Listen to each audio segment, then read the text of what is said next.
나오다가 감옥에서 풀려난 베드로의 이야기가 오늘 계속되고 있습니다. 베드로가 가장 먼저 어디를 갔는지 오늘 말씀을 보면 나오죠. 오늘 말씀의 제목은 주님이 주인 되시면. 사실요, 우리가 인정하든 인정하지 않든 우리 삶의 주인은 주님입니다. 세상 사람들이 인정하지 않고 반항하고 원망하고 불평하고 하늘을 저주할지라도 하나님이 주인이세요. 이름 없는 사냐와 들녘도요, 다 보면 주인이 있더라고요. 하다못해 우리 인생, 정말 인류의 만물의 영장 같은 우리 인생에 주인이 없다? 아니요, 주인이 있습니다. 인정하든 인정하지 않든 하나님이 천지 만물을 창조하시고 저와 여러분을 만드신 주인입니다. 신앙생활은요, 주님이 주인이심을 인정하는 것으로부터 시작됩니다. 그런데 그 인정함이 어떤 사람은 10%, 어떤 사람은 30%, 50%, 100%.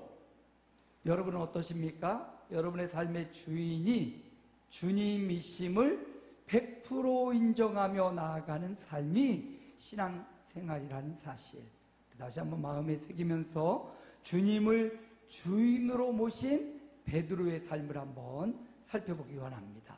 자, 감옥에서 나온 베드로가 가장 먼저 어디로 달려갔습니까? 오늘 말씀 13절 우리 함께 읽어볼까요? 베드로가 대문을 두드린데 로데라 하는 여자아이가 영접하러 나왔다가 가장 먼저 베드로가 찾아간 곳은 교회였어요. 자기 집도 아니고요, 자기 아내나 또 가족이 있는 곳이 아니고요, 베드로가 가장 먼저 간 곳은 기도하고 있던 교회 공동체를 가장 먼저 찾아갔어요. 그리고 문을 두드립니다. 막 두드려요. 그랬더니 그 안에, 그 교회 공동체 안에 아이가, 여자아이가 함께 있었던 거예요. 진짜 아름다운 교회 공동체는요, 어린아이나 어르신이나 함께 모여 예배하는 공동체거든요. 막 아이들이 와서 떠들기도 하고 막 안 들리기도 하고, 그럼에도 불구하고 초대교회 공동체는요, 어린아이부터 어르신이 함께 어우러져 예배하는 공동체였어요. 그래서 요즘에는 교회 학교가 어린이부서 청소년부서 청년부서 막 이렇게 나누어져 있지만, 물론 교육을 위해서 세분화가 필요합니다. 그럼에도 불구하고 이렇게 온 가족이 와서 하나님을 예배하는 공동체, 또 시끌벅적하기도 하고 말씀이 막 안 들리기도 하고 그러면서 예배에 집중하며 하나님 앞에 예배하는 공동체, 굉장히 이상적이죠. 그래서 요즘은 교회마다 온 가족 예배라는 예배의 순서를 둬가지고 한 달에 한 번씩이라든지 혹은 오후에라든지 해가지고 어린아이부터 어르신이 3대가 모여서 함께 예배를 드리는 거예요. 그 모습이 굉장히 보기 좋더라고요. 모여있는 것 자체가 은혜예요. 우리 아름다운 공동체도 이제 부교육자가 없고 막 하니까 여러모로 제가 분주한데 그런 모습으로 지향성을 가지고 나가야 되지 않을까 싶어요. 어쨌든 그 밤에, 그 새벽에 이 로데라는 아이가 베드로가 문을 두드리는 소리를 듣고 가장 먼저 달려가서 누구십니까 하는데 베드로라고, 좀 문 좀 열어달라고. 그러니까 로데가, 이 아이가 문을 먼저 열어주지 않고 교회 공동체에 가가지고 베드로가 왔다고. 다음 말씀 볼까요? 14절 함께 읽습니다. 베드로의 음성인 줄 알고 기뻐하여 문을 미처 열지 못하고 달려 들어가 말하되 베드로가 대문 밖에 섰더라 하니. 그러니까 막 미쳤다고 하고요, 베드로가 아니라 베드로의 천사라고 하고요, 막 이야기를 막 듣습니다. 자, 여기서 중요한 거 베드로의 행동이에요. 베드로의 우선순위를 우리가 집중하려고 합니다. 베드로가 가장 먼저 가족도 아니고요, 기도하고 있던 교회 공동체로 갔어요. 여러분, 어떻게 보면 지금 예루살렘에 큰 흉년이 왔고요, 어려움이 왔고요, 큰 환난과 박해도 왔습니다. 권력을 잡은 헤롯은 그 권력으로 기독교인 교회를 핍박하고 야고보를 죽이고 베드로 독에 가뒀어요. 그렇다면 교회가 굉장히 무서워 떨어야 됩니다. 교회가 모여 있는 게 참 쉽지 않아요. 그런데 그 교회 공동체는 이 위기 앞에, 이 고난 앞에 흩어지지 않고 오히려 똘똘 뭉쳐서 그 위기를 어떻게 극복합니까? 기도로 극복하는 거예요. 인생의 위기는 어떤 사람의 수단과 방법으로 극복하는 게 아니라 기도와 말씀으로 공동체 연합된 힘으로 극복하는 것이다 라는 것을 우리에게 분명하게 보여줍니다. 교회도 위기를 맞이합니다. 예수님을 믿고 신앙생활한다고 항상 태평성대만 있는 것 아니지요. 개인적으로도 공동체, 가정적으로도 계속 문제가 일어납니다. 이걸 보면 마귀가 있다는 것을 알 수 있지요. 사탄 마귀는 우리가 막 연합하고 힘을 내고 부응하는 거 가장 싫어해요. 그래서 어떻게 해서라도 방해합니다. 목사의 힘을 빼고 우리 장로님들, 우리 권사님들 가정의, 직장의 문제를 일으켜서 우리의 연합된 힘을 방해하려고 애써요. 그러니 영적인 전쟁터가 맞는 말입니다. 그런데 예루살렘 교회로 돌아가 보면 예루살렘 교회가 그 위기 앞에 흩어지지 않고 오히려 살 길은 주님 안에 있다. 살 길은 주님 바라보는 데 있다. 그래서 주님으로 더 똘똘 뭉쳐있는 교회를 볼 수가 있습니다. 우리 교회도 지금 조금 어렵고 어수선한데요. 우리도, 저도, 우리 모두가 예수님 바라보는 거예요. 주님 바라보고 신앙생활하는 거고 주님께 집중하고 주님에게 길이 있음을 우리가 믿으시기를 축복합니다. 그래요. 주님 바라보는 거예요. 그런데 베드로가요, 감옥에서 나와서 가장 먼저 바로 그 교회를 향하여 갔다는 것. 저는 이 말씀을 보면서 베드로가 성령의 인도하심을 받고 있구나. 주님의 인도하심을 받고 있구나. 여러분, 신앙생활 주님의 인도를 받아야 됩니다. 주님의 기뻐하시는 인도를 받아야 돼요. 누구나 다 주님의 인도를 받는다고 하는데 주님의 교회를 위협하고 주님의 교회를 힘들게 하면서 주의 인도를 받는다? 이건 거짓이지요. 베드로는 주님의 교회를 먼저 찾아가고 주님의 교회를 세우기 위해서 주님의 교회로 가요. 이게 바로 주님의 인도를 받는 것이지요. 찬송가에도 있지요. 324장에 보면 예수 나를 오라 하네. 이 찬양의 후렴구에 보면 어디든지 주를 따라 주와 함께 가려네. 그렇죠. 예수 나를 오라 하네. 어디든지 주를 따라 주와 함께 가려 하네. 이런 찬양이에요. 성령의 인도를 받는 것 너무 중요합니다. 물론 우리 수원팀이 그동안 헌신하고 수고한 거 제가 알아요. 그래서 박수치며 보내고 싶은데 그러면서 제가 말해요. 주의 인도를 받으라고, 성령의 인도를 받으시라고. 그동안 얼마나 수고하고 애써줬습니까? 교회 안에 뭐 문제가 있고 제가 불평인지 어떤 게 문제인지 모르지만 주님의 인도를 받는 것, 주님의 교회에 이렇게 한꺼번에 이렇게 움직이면 저도 힘들고 우리 모두 성도들이 위기를 느끼잖아요. 그럼에도 불구하고 여러분, 주님은 손해보지 않아요. 그렇죠? 주님의 몸된 교회이신 주님은 결코 손해보지 않아요. 주님은 손해보지 않고 주님은 영광 받으셔요. 물론 그들이 예수 믿고 어디 가서 신앙생활해도 저는 축복합니다. 애쓰고 수고했으니 얼마나 고맙고 감사합니까? 그럼에도 제가 그들에게 말하기를, 여러분에게 말하기를 주의 인도하심을 받으라고, 성령의 인도하심을 받으라고. 주님 인도하신 대로 따라가니 베드로는 그 인도받아 교회를 위로하고 교회를 힘있게 했어요. 이게 성령의 인도를 받는 것입니다. 베드로는요, 이처럼 성령의 인도를 받아요. 오늘 저와 여러분도 주님의 인도를 받아 주님의 교회를 세우고 주님의 나라를 이루어가는 하나님의 종들 되시기를 주님의 이름으로 축복합니다. 두 번째, 오늘 말씀에 보면 16절 말씀인데요, 우리 함께 읽습니다. 그들이 문을 열어 베드로를 보고 놀라는지라. 아니, 교회가 베드로를 위해 기도했습니다.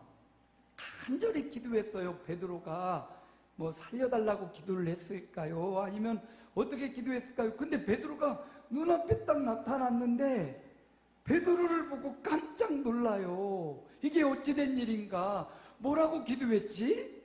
베드로 살려달라고 기도했나? 지난 시간 때도 말씀드렸지만 주님의 뜻을 이루어 주옵소서, 아마 그렇게 기도하지 않았을까요?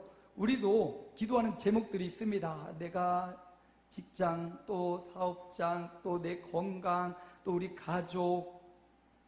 그런데 기도의 결론은 그렇게 맺는 게 아니라 그럼에도 불구하고 주님의 뜻을 이루어 주옵소서, 이렇게 기도해야겠죠. 예수님도 그랬어요. 겟세마네 동산에서 하나님 아버지, 할 수만 있다면 이 십자가의 이 잔을 옮겨 주옵소서. 그러나 나의 뜻대로 마옵시고 아버지의 뜻대로 이루어지기를 원하나이다. 여러분, 우리의 기도가 그렇게 되기를 소망합니다. 물론 나의 소망, 나의 기도 있어요. 그러나 그럼에도 불구하고 하나님 아버지의 뜻이 내 삶에 이루어지기를 기도합니다. 이렇게 기도할 수 있는 저와 여러분 되시기를 축복합니다. 어쨌든 하나님의 뜻을 구했는데 베드로가 눈앞에 딱 나타난 겁니다. 너무 깜짝 놀라고 천사인 줄 알았는데 베드로의 천사가 아니라 베드로가 눈앞에 있는 겁니다. 이 놀라운 기적이 교회 성도들이 같이 경험한 것입니다. 여러분, 함께 기도하면 함께 역사를 경험해요. 함께 기도하면 함께 기적을 나눌 수 있습니다. 우리 교회가 연약한 지체들이 있고요, 힘든 지체들을 위해서 기도하는데 함께 기도할 때 응답받으면 그 응답의 기쁨이 배가가 돼요. 그래서 항상 우리가 기도하는 공동체가 되시기를 축복합니다. 17절 보니까 베드로가 이제 교회 공동체에 가서 이런 말을 해요. 함께 읽습니다. 주께서 자기를 이끌어 옥에서 나오게 하던 일을 말하고 또 야고보와 형제들에게 이 말을 전하라 하고 떠나 다른 곳으로 가니라. 지금 새벽녘 아닙니까? 베드로가 이제 날이 새면 없어진 것 알게 될 겁니다. 그러면 헤롯이 또 군사들이 어떻게든 또 수색해서 베드로 잡으러 다닐 거 아닙니까? 베드로 얼마나 급해요, 마음이. 그런데도 교회 공동체 우선순위를 두고 가서 기도하는 공동체에게 자기에게 일어난 은혜를 간증하고 있어요. 자, 보십시오. 주께서, 저 여기에 방점을 둔 거예요. 내가 천사의 도움을 받아 쇠사슬이 끊어지고 옥문이 열리고 내가 이렇게 내가가 아니라요, 주께서. 간증하다가 우리가 잘못 교만에 빠질 수 있어요. 간증의 목적은 내가 아니라 뭐라고요? 주께서 행하셨다. 주께서 은혜 베푸, 주께서 기적을 일으켰다. 나는 주님이 일으킨 기적의 수혜자라고. 이렇게 해야 되는데 간증하다 보면 듣는 사람이나 전하는 사람이 간혹 내가 드러날 경우가 있어요. 그래서 조심스러워요. 그러나 내가 드러나지 않고 언제나 주님이 드러나는 간증, 언제나 주님이 높아지는 간증은요, 베드로처럼 이렇게 그 분초를 앞다투는 순간에도 교회 성도들을 찾아서 주님이 일하셨다고, 주님이 너희의 기도를 들으셨다고, 주님이 천사를 보내셨다고, 주님이 착고를, 주님이 자유를 주시고, 주님이 치료, 아멘 좀 해주셔도 되는데, 주님이 기적을, 주님이 능력을 주님이 하셨다고 주님을 드러내는 것, 이게 간증이거든요. 베드로가 경험한 그 은혜는요, 베드로 혼자만을 위해서 하나님의 행하신 역사가 아니에요. 베드로 혼자만이 아니라 베드로가 교회에 가서 그걸 말하잖아요. 주께서 이렇게 일을 행하셨어. 그러니까 그 안에 있던 성도들이, 기도하던 성도들이, 우와, 기도하면 응답하시는구나. 기도하니까 천사를 보내시는구나. 기도하니까 역사가 일어나는구나.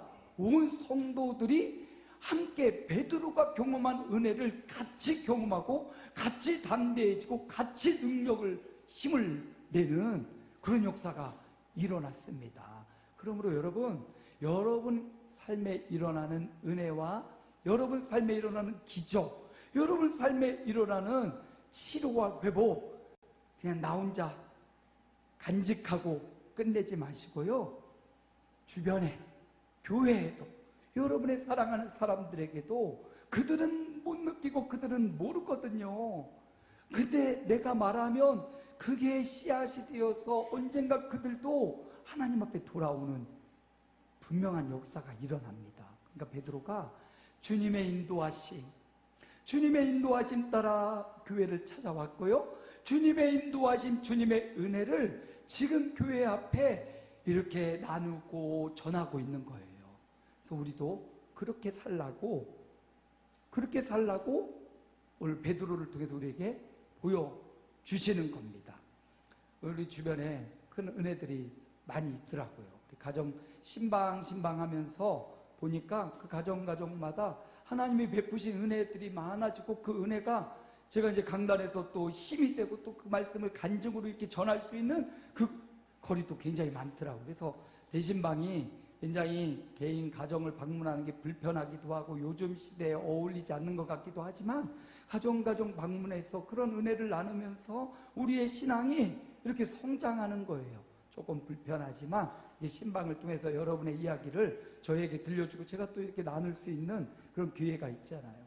우리 손장로님 수술 받으러 갔는데 이 종기를 아주 깔끔하게 잘 제거가 되었다고 해요. 그리고 이 엉치 부분에도 뭐 조금 부스럼 같은 게 있어가지고 그것도 긁어내고 한 6시간 굉장히 오래 수술을 했다고 그래요.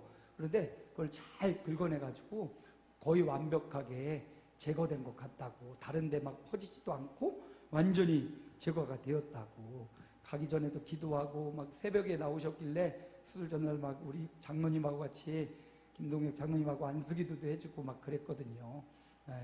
깔끔하게 치료되었다고. 어제 제가 장로님하고 통화하는데 장로님께서 아프대요. 아프죠. 뭘 생사를 잘라내 너무 아픈 시간들인데 무통 맞고 주사 맞고 있는데 그래도 깔끔하게 다 제거가 되었다고 해서 너무 감사하다고 같이 기도해 주시고 하신 우리 성도님께 너무 감사하다고. 근데 우리 장로님이 당신이 아픈 걸 다른 사람들이 아는 걸 별로 안 좋아하세요. 그러니까 여러분 모른 체 하면서 기도만 해주시고 치유되어 케어되어 주중에 아마 태어나실 것 같아요. 보세요. 하나님께서 주밀하게 의사의 손길을 통해서 보이지 않는 곳까지도 긁어내서 치료하시는 분, 이런 것들이 우리 가운데 이렇게 나누어지면 나도 기도해야 되겠구나, 나도 믿음으로 이겨내야겠구나, 우리 성도들에게 은혜가 막 전이가 되는 거예요. 어떤 사람은 불평도 막 전이가 됩니다. 원망하고 불평하는 것도요, 어떻게 그렇게 잘 전이가 되는지. 한 사람이 원망하고 불평하면 거기 주변에 막 암이 막 썩은 것들이 몰려들듯이 막 퍼져요. 주님 안에서 우리가 불평하고 원망은 아주 나쁜 것들이고 전이가 금방 돼요. 그러니까 그런 것들은 입에서도 내지 말라고 성경이 말하잖아요.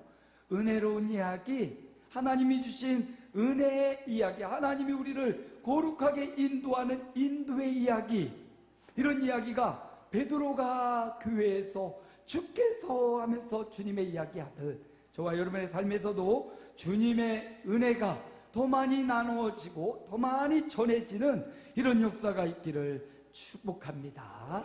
마지막 세 번째를 하나 더 보시겠습니다.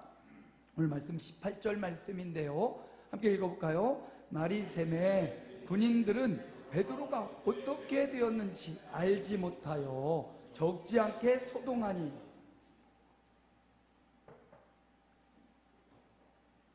교회는 핍박받고 있는 중에도 베드로의 기적을 같이 경험했습니다. 교회는 주님의 은혜를, 주님의 사랑을 듬뿍 받고 있어요. 세상은 소동이지만 교회는 은혜였어요. 여러분, 세상은 먹고 사느라, 세상은 어떻게든 돈을 벌려고, 세상은 어떻게든 높은 자리에 올라가려고 좋은 환경과 여건으로 가려고 해요. 그러려고 소동이 일어납니다. 그런데 교회는, 주님의 교회는 은혜로 충만한 거예요. 세상의 권력이 죽이려고 하고 핍박을 하는데 주님의 교회 안에는 두렵고 무서운 게 아니라 은혜가 충만해가지고 두렵지 않아요. 담대하고 주님의 능력이 흐르고 있어요. 근데 세상은 그 은혜를 몰라요. 여러분 절대 모릅니다. 우리가 믿는 하나님과 예수 그리스도 성령님의 이 은혜를 세상은 알 수 없어요. 그 헤롯처럼 세상의 권력을 잡고 있는 헤롯이 다 가진 것 같다고 세상이 권력을 쥐었지만 하나님의 교회 안에 있는 이 은혜를 세상 죽어도 알 수가 없어요. 헤롯 아그리파 1세가 지금 유대 지역을 다스리고 있거든요. 그 아그리파 1세가요, 부모 막 살해당하고 그 로마에 유학 갔다가 그 유학 가서 황제 자녀들과 이렇게 공부를 하고 막 배우다가 친하게 된 친구가 하나 있었어요.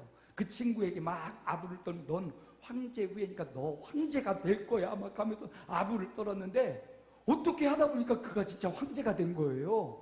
그러니까 황제가 되자마자 야 헤롯 너 참 내 마음에 들어. 너 유대 지역 가서 니네 형제들 뭐 네가 다 몰아내고 네가 거기 황제해.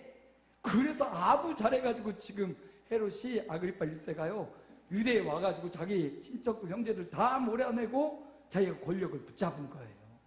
그리고는 그 권력을 자기 마음대로 이끌으면서 유대인들에게 환심을 살려고 기독교인들을 막 핍박하고 교회 형제들을 죽이고 한 거거든요. 이 세상의 권력을 잡은 헤롯, 아부 잘해가지고 황제, 로마 황제의 신임을 얻어가지고 유대에 와서 모든 사람을 죽이고 살리는 권세가 자기에게 있다고 착각하며 살아가는 이 헤롯.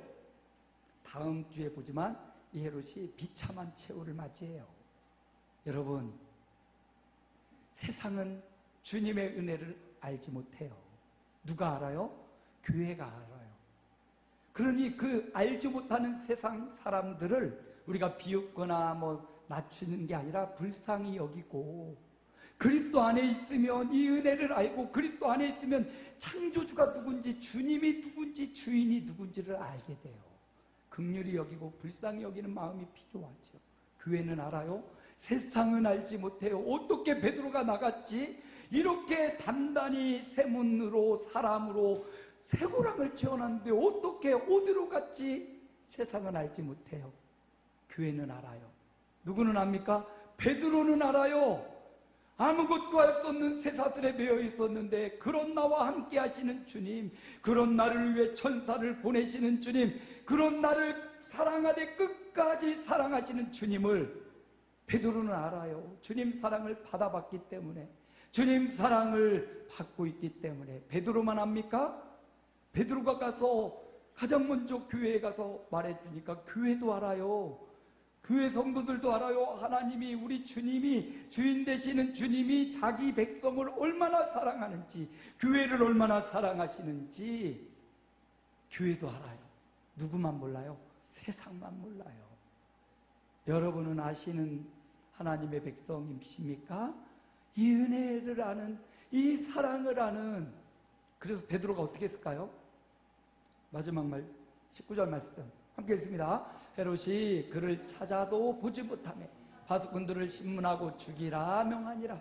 헤롯이 유대를 떠나 가이사랴로 내려가서 머무니라. 헤롯은 이렇게 이제 가이사랴로 떠나가요. 더 핍박이 더 심해질 것 같았는데 어떻게 하나님이 헤롯의 마음을 확 움직인 것 같아요. 교회도 보존되고요, 베드로도 살아서 다른 곳으로 갔고요. 이 모든 배경을 보면 우리가 깨달을 수 있는 바가 있어요.